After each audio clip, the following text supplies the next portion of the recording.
and welcome to the Inspirational Educators Podcast. Today, I have a very special guest with me today. I have Krystal Allen. She is an educational consultant, speaker, author. She consults for other businesses. She does so many things. I'm so excited to bring her on with me today and have her share her journey, her story with all of you. Welcome, Krystal. Hi, welcome everyone as well, all the listeners and viewers. Thank you so much for having me, Nancy. I really appreciate it. Yeah, so today we're going to kind of talk about lessons learned from becoming an edupreneur and the journey that we can take as educators, maybe transitioning from teachers or being in the school to kind of venturing out on our own. But I really wanted Krystal to share her journey and her story because it's really amazing. All her, her story and what she's kind of done to lead up to this point. So tell me about your story of how you became such a successful edupreneur. Oh, thank you.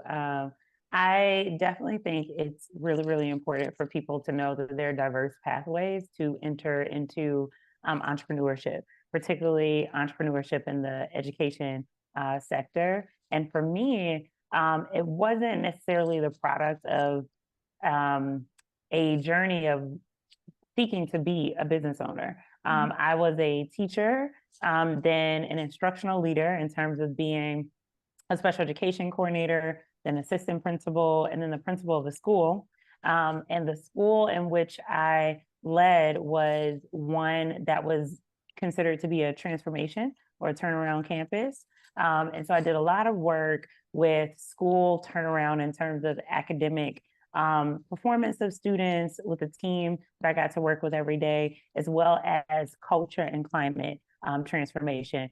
And so that work for me involved a lot of, by choice, social justice education and culturally responsive pedagogy at a time in which it was not popular nor trendy to engage in doing. Some of those conversations involved a lot of race conversations, a lot of conversations around poverty and lots of other social ills, not only with teachers, but with kids.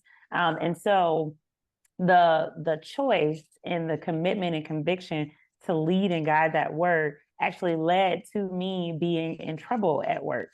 So it cost me as a leader in an at-will system and in a system that was a charter management organization.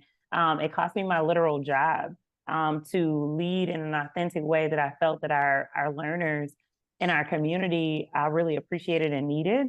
And the result of that unfortunate work happening was me deciding after taking some months to just reflect, to heal, to figure out what I wanted to do next. I opted to not actually apply for any additional school leadership opportunity, but to instead take what my absolute passions were as an educational leader and a former teacher and make those what I spent my time monetizing, two, using to increase my impact across many different spaces, states, cities, and countries, and to use it as a tool to really actualize a lot of my personal and professional dreams and hopes. And so in 6 years' time, that work of consulting has gone from me, opening a business and a practice to coach, to provide strategic planning and customized trainings to schools, to now being a global company that provides those same three things: workshops, strategic planning, and coaching across 10 different countries and across all industries. And so I work every day with a beautiful team of people that I adore and highly respect, and we build the capacity of individuals and organizations to lead and guide our communities to a more equitable place. And so that's my journey into consulting. An unfortunate work set of conditions thrust me to a whole different level of expanding my impact from 500 students and 68 staff to hundreds of thousands of kids across the globe. That is incredible. What an incredible story. And I love that you kind of took a problem and made it into something that where you are reaching hundreds, if not thousands of students all over the world pretty much. So that's really incredible. Yeah. So you mentioned that kind of what drove you from kind of starting all of this was the cultural response pedagogy and all of that. So is that what you mainly focus on in your work that you do in the workshops and the consulting? Like, is that the main focus? Such a great question. And actually it is not. It is one tiny topic amongst many different topics that we build individual and collective capacity around as a firm. So the work that we do in those spaces of coaching, strategic planning, and customized training are actually across the board. There are topics from organizational leadership and management, such as how to effectively manage a team, or really guiding healthy team culture and climate, to very business-oriented sessions focusing on customer service and helping organizations. Some of our clients are hotels, some are restaurants, helping them think about how to improve the customer journey from start to finish, all the way to working with healthcare institutions such as hospitals, think about what it means to be inclusive to their patients, especially across different lines of language, ethnicity, and socioeconomic background. So our topics are so diverse and so vast. And the industries we support are really, really diverse.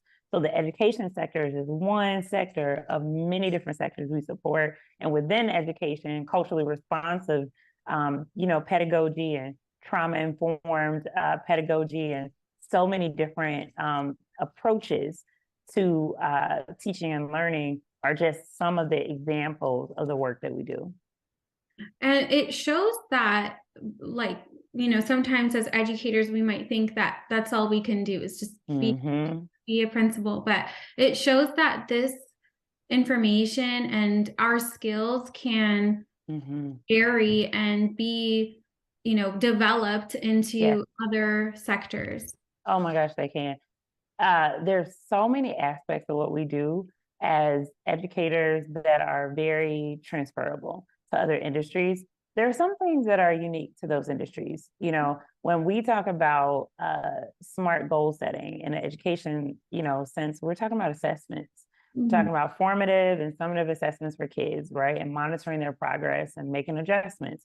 However, when we are designing workshops and trainings for nurses, doctors, surgeons, et cetera, we're helping them think about strategic planning for their bottom lines.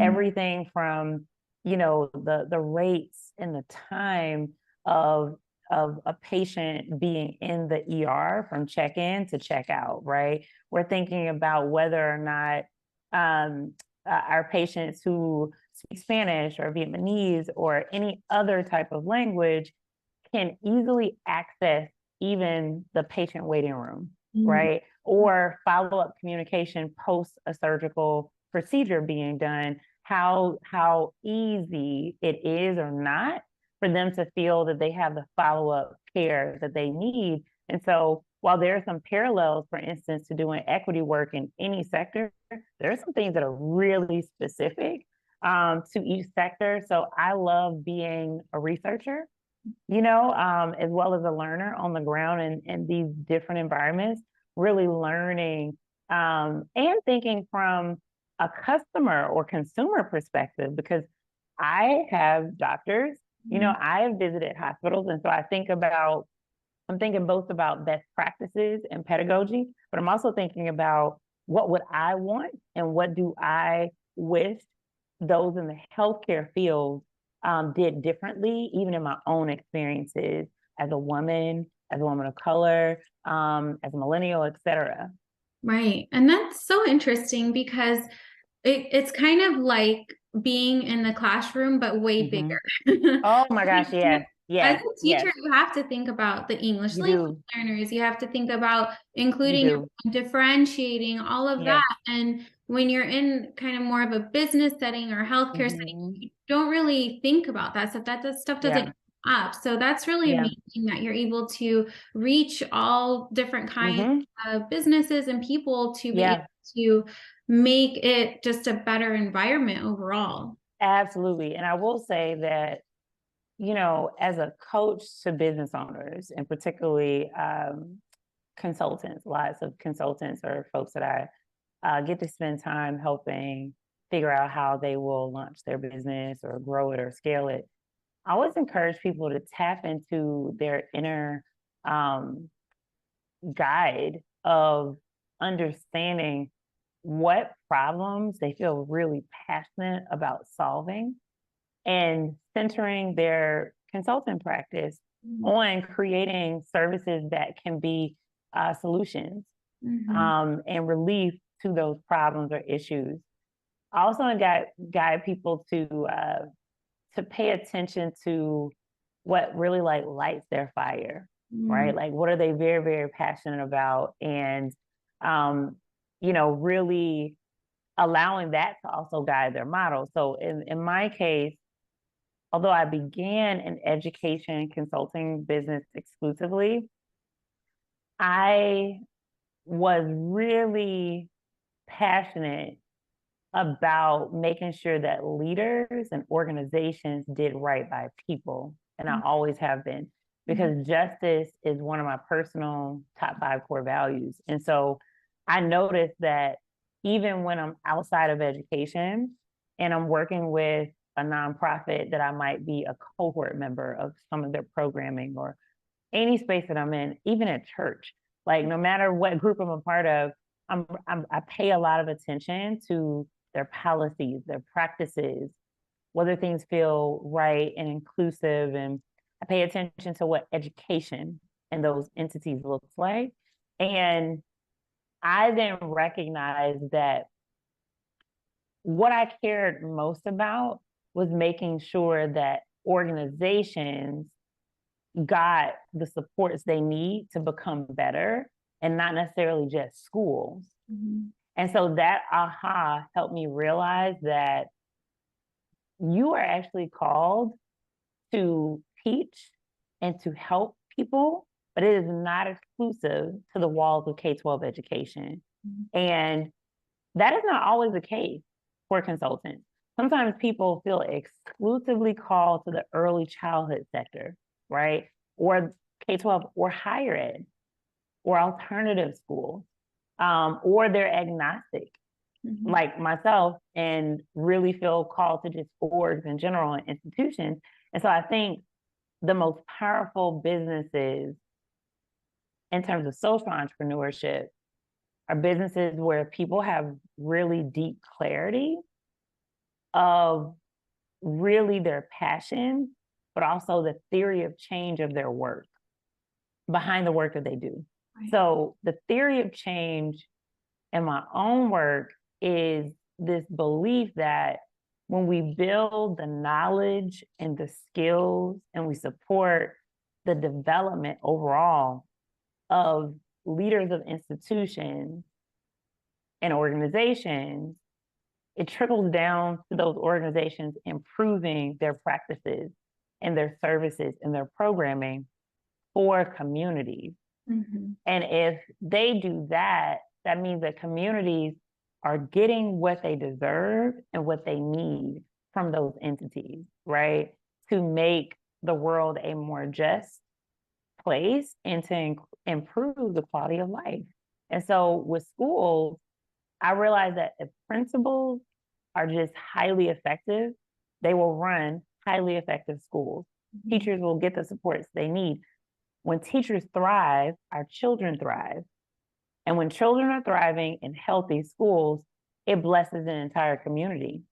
We think about things like crime, we think about literacy. I mean, there's just so many things that are connected to institutions that are broken. And when the institutions are improved, it really does impact the quality of life in a community. Mhm. And that's across the board. Like, you have poor healthcare, the education system is poor, housing. Like, I think there's just so many aspects of systems that when they're not equitable and great quality, it hurts particular communities even more than others. But we all experience the aftermath of those systems not being what they need to be. Right. Right. 100%. And we're 100% on the same page. I always say that it starts from the principal to, it goes down to the teachers, to the students, and dealing and having a good like support system and a program in place will definitely help all of the problems that students face, like having a lack of motivation, not doing well in terms of academia, all of the things that we have, the problems in our schools. Yeah. That will all be improved if we have good leaders. So Yes. I think it does trickle down. And like you mentioned, on a wider scale, it definitely is effective. It's like a domino effect, like a It big is a domino effect. Yes, a big domino effect. It is. It is. And so, I definitely encourage people listening and watching who are considering social entrepreneurship, which is a different pathway of creating a business, but creating a business that is grounded in social impact, to really consider getting clear on the problems that you're trying to address, right? And for me, it is that not enough organizations and leaders actually get the deep support that they need to thrive. right. Yeah.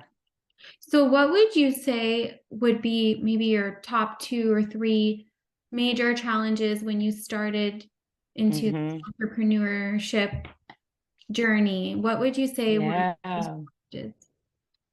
I think one challenge was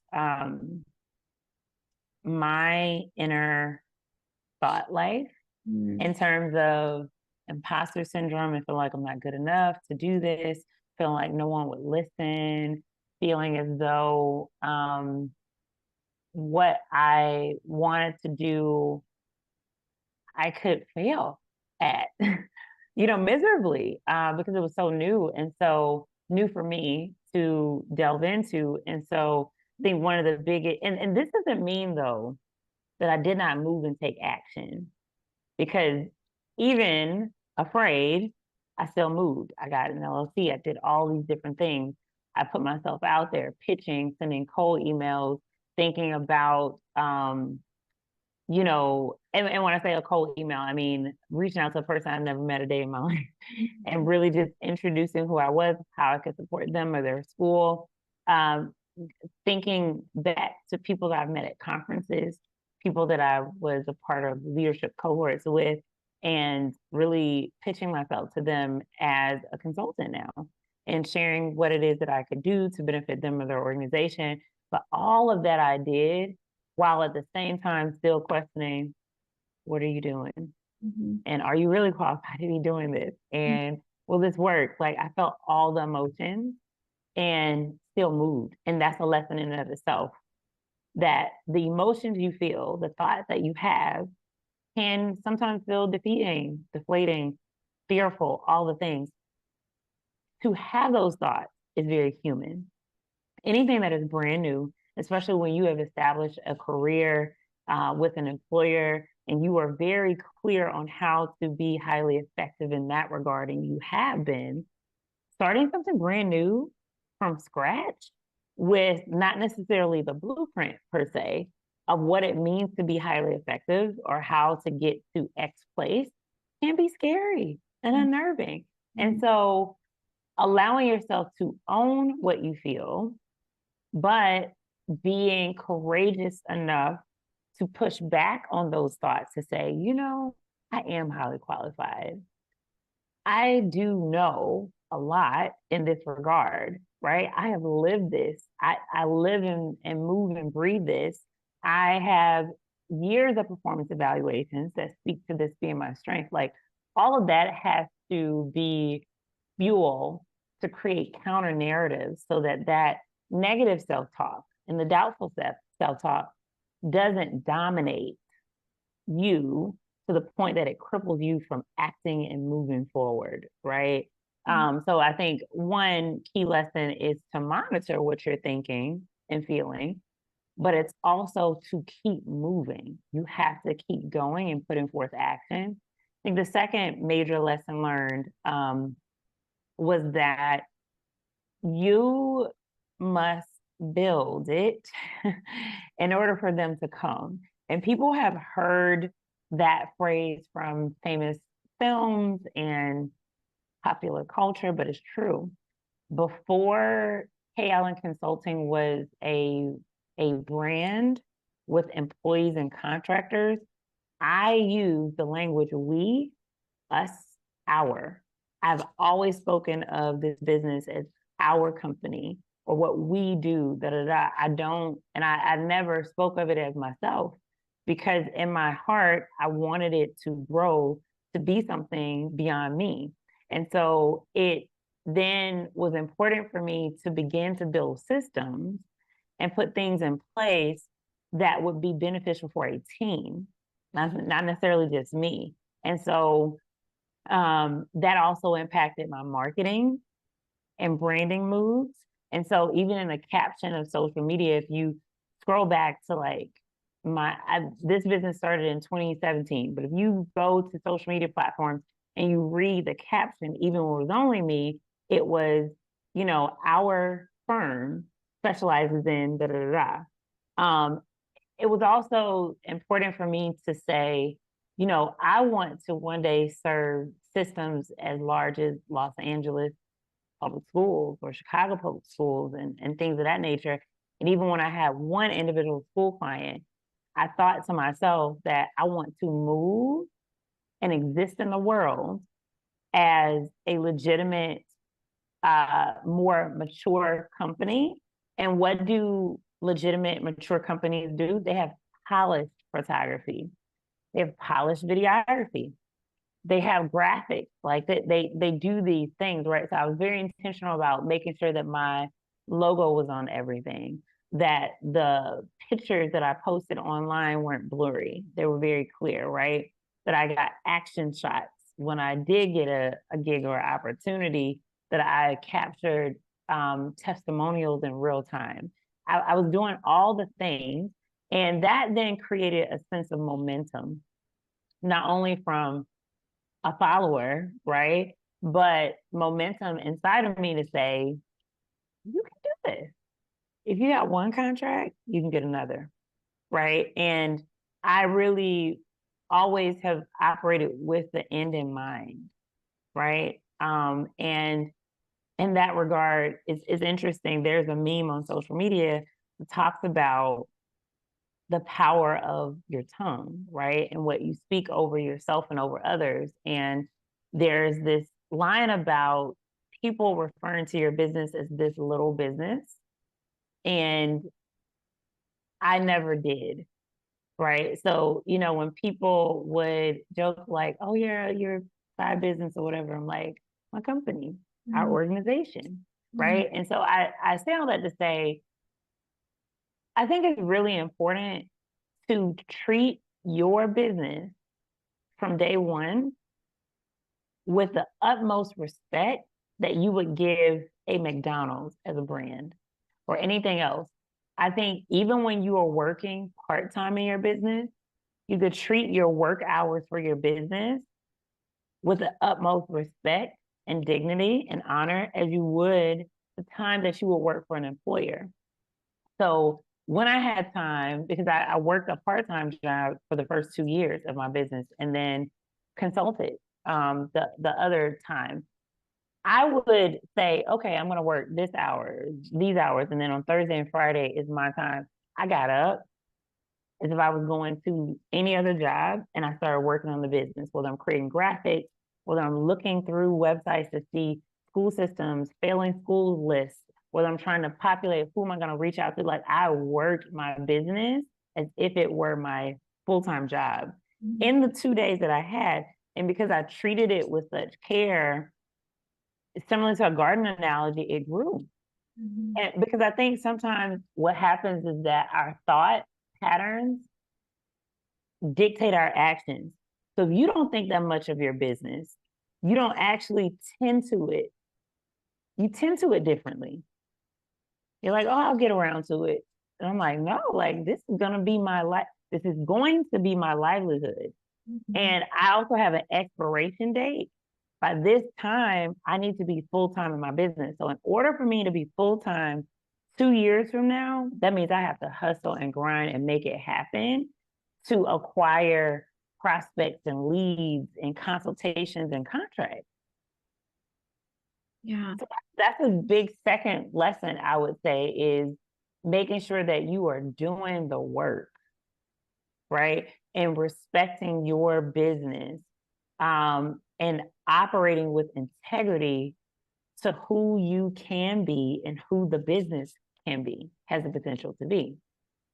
So I'll just stop right there with those, two things. I think they're, more qualitative in nature and adaptive of lessons to consider. But to be quite frank, they make the difference into the level of which your business rises. Because all the technical stuff can happen. You can go get somebody to build a website for you. You can get automations, a scheduling link. None of that matters if you don't first do the right inner work to build the business. You'll have all the technical stuff in place, and then the business still is not gone anywhere. Whereas in this scenario I'm giving you, there are certain technical things I never outsourced for and never had. I had a $250 website because I built it myself using GoDaddy, right, for 3 years. And in 3 years' time, with a $250 website, built a $500,000 brand. It's amazing. So it's not all like the bells and whistles that Right. make the business. It's the hustle and the grind and the commitment Yes. to the business, right? And from the deep belief you have that what you have, the world needs. And when you deeply believe that in your soul, you move differently because you're like, I have got to get this to people. Yeah. There's a schools need what I have to offer, and I'm Yes. going to make it happen. Yes. Yes. This is so insightful and amazing. I want to reiterate everything you said because I think it's so important. I think you nailed it. Even just speaking from my own personal experience, going through the journey of building a business and everything, mindset and Oh my gosh, yeah. acting as if I am already where I want to be Yes. makes such a difference. And I think that's kind of summarizing the second point. Act as if you are like making, however many figures you want to make. Act as Yes. if you already have a major successful business. Mm-hmm. Because Mm-hmm. when you act that way and have those thoughts, And those treat it. thoughts will lead to your feelings, which will lead to your actions. Yes, they And do. that's how all of our actions become from our Yes, thoughts and feelings. So they do. if we have that right mindset and we talk ourselves into the way that we need to be, and then that will Mm-hmm. lead to our actions, which will lead to Yes. us. And Yes. you're right about all the external, like technology and all of the graphics and all of that stuff, like that will come. But Mm-hmm. what the core is really getting in the right mindset. It really is. Mhm. It really is. Yeah. It's such a good conversation. Yeah. So, what would you say would be kind of like the first steps for a teacher who maybe wants to venture out and start thinking about doing other things? What would you say like would be first steps, maybe business wise? I know we talked about mindset and building systems and all of that. Mm-hmm. I think that's very important, but maybe some practical first steps that they can take to start going on this path. Yeah. So, number one, I think it is important to build a business plan, and ensure that your business plan encompasses you flushing out the mission or purpose, for your business, which is entailing clarity of the name of your business, but also what it is that you do or provide, in addition to who's your audience for those services or products, as well as what is the return on investment and working with you or your business. In other words, what would the client get from that? What promise, are you able to make or deliver on? And other parts of the business plan would be clarity of, the breakdown of those services and products and what you might charge for them, and strategy on how you might go about getting information of your work out there in terms of marketing. And so development of a clear business plan would be one step. Second step is technically incorporating as a legal business structure within your state of residence. And so that would be going to get proper license of an LLC as a designation, or a C corporation, or S corp, making sure that you have an employer identification number, an EIN, which is free from the IRS, which is essentially your business's social security number. And last but not least, I would say making sure that you invest in at least light graphics and informational assets that will demonstrate your legitimacy early on as a business. So if it is a website, it doesn't have to be a fully embellished, site that's super robust, as opposed to a landing page that at least gives a breakdown of your work, of a bio of you, how to contact you, any reviews and testimonials from people who worked with you before. Just because you're new to consulting or business, technically, doesn't mean that you're new to providing those services or products. Because sometimes you've already been doing that, but just in your employee hat under the organization that you currently serve. You might have been doing whatever it is you're now going to monetize. You're not necessarily new to doing it, which is why you totally can get reviews and testimonials from people who have experience partnering with you in the past. Mm-hmm. That third bucket might also encompass, depending on your industry, business cards, mm-hmm. right? Your logo, all those things. So those are three buckets that I would recommend for folks: the development of a business plan. Two is the investment in, I lost my train of thought. No, it's the pursuit of legal designation. And then the third piece is getting those assets, mm-hmm. Together. So those are some entry level steps. There's certainly way more, and that list is not exhaustive, but something to start with. Yeah, those are really great first steps. So I know you have a book that you yes. published. Can you talk about that?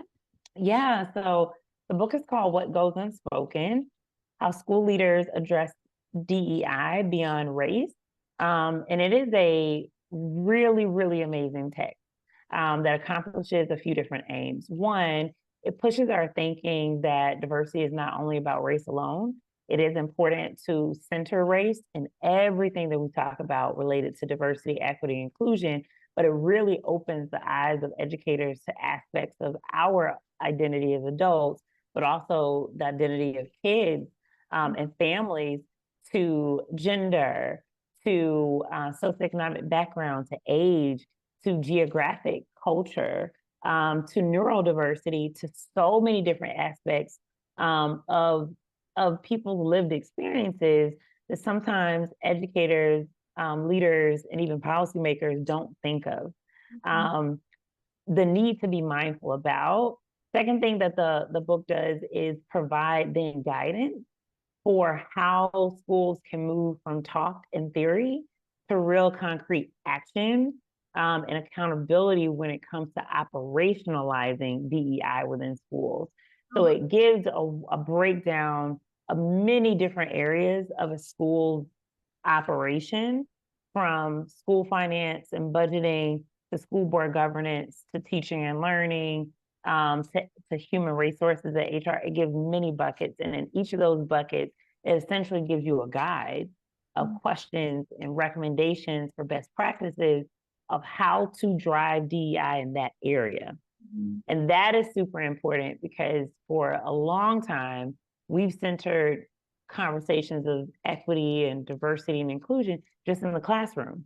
We've thought, like, how do we make sure that our kids are psychologically, emotionally safe? How do we make sure that we are trauma informed and healing centered?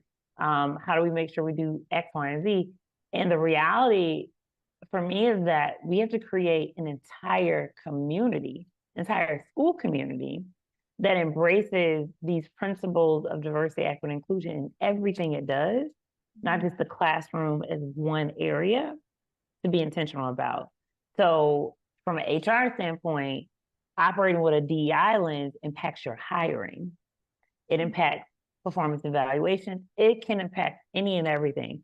So the book gives support for leaders and practitioners to really walk it out and have clarity of, like, well, what does it look like?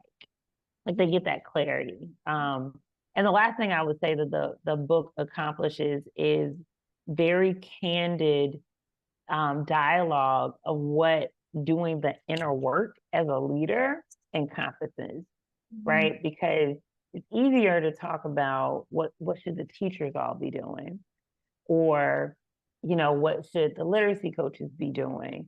But principals, superintendents, school board members, et cetera, there is unspoken work that they should be engaging in terms of checking biases, right? Monitoring the ego. Like, there's just so many different things that can get in the way of how schools are governed and led. And so it pushes them to consider ways in which they may be barriers to creating an inclusive and truly equitable school system or school community. That sounds amazing. I love Thank that you. you focus on not just the information and the theory, but the practical part of it, because that is so, right? We could talk about theory and everything all day, but you lay out steps and ways that they can actually implement what they need to implement. Absolutely. Absolutely. And that is the entire point of it. Yes. Yeah. Yeah. So what does being an inspiring educator mean to you? Oh, that's a great question. Being an inspiring educator means that you are mindful that the work you do every day is deeper than just you.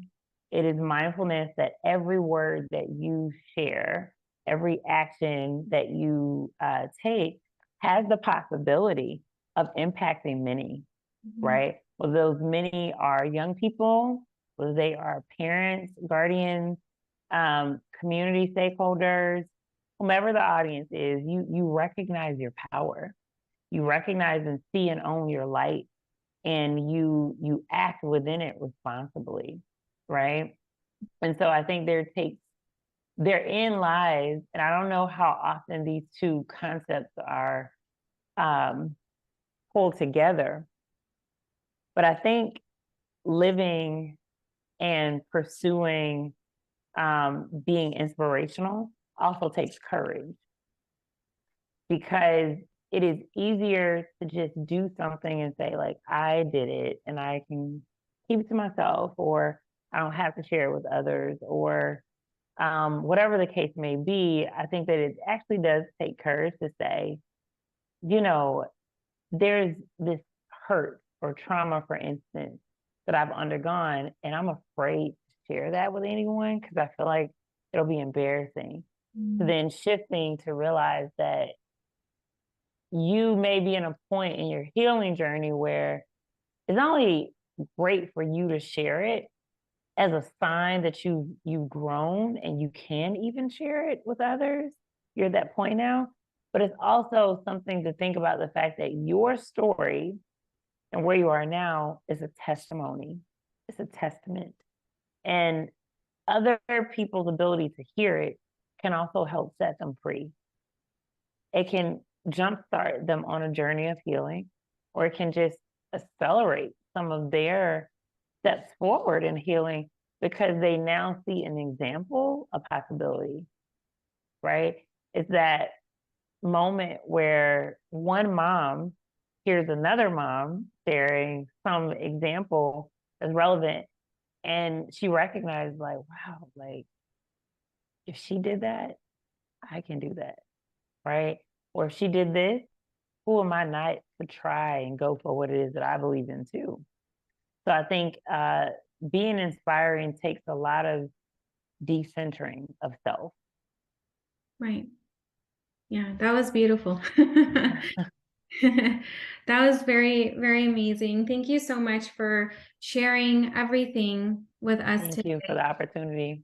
becoming an entrepreneur and your journey, and really this kind of deep work that everyone should really do, Hmm. educators, entrepreneurs, and because it's so important, and It is. it does affect, it starts with our kids and it affects our kids, and that's how, if we can get to them from a young age, that's how we can kind of, I guess, for lack of a better phrase, make the world a better place. That part, yes.